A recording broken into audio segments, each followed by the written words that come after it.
लूका की इंजील 16वां बाब। चालाक मुख्तार।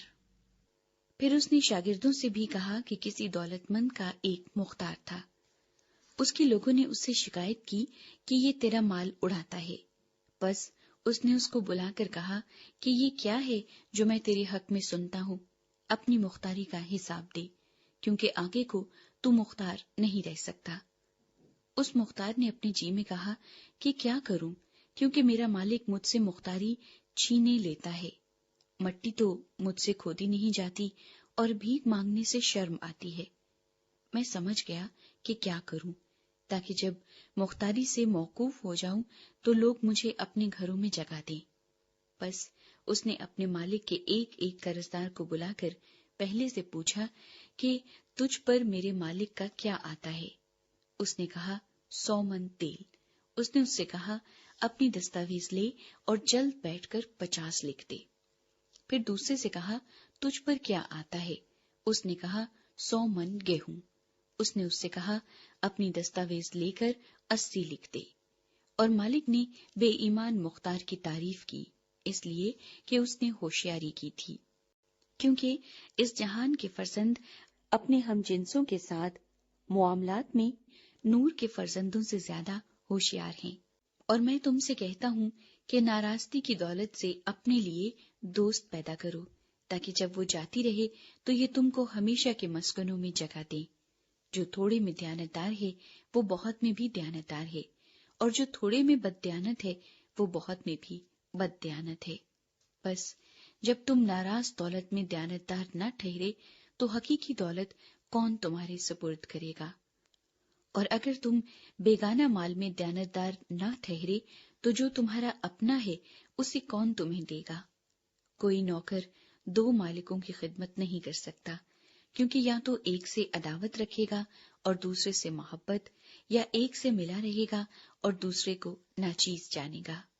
तुम खुदा और दौलत दोनों की खिदमत नहीं कर सकते। यीशु मसीह की तालीमात। फरीसी जो जर दोस्त थे इन सब बातों को सुनकर उसे ठट्ठे में उड़ाने लगे।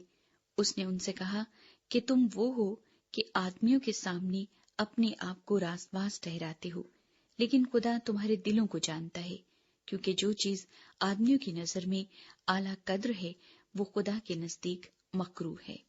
शरीयत और अंबिया यूहन्ना तक रहे, उस वक्त से खुदा की बादशाही की खुशखबरी दी जाती है और हर एक जोर मार कर उसमें दाखिल होता है। लेकिन आसमान और जमीन का टल जाना शरीयत के एक नुक्ते के मिट जाने से आसान है।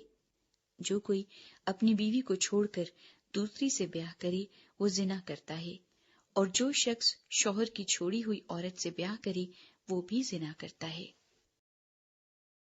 अमीर आदमी और लाजर। एक दौलतमंद था जो अरगवानी और महीन कपड़े पहनता और हर रोज खुशी मनाता और शानो शौकत से रहता था।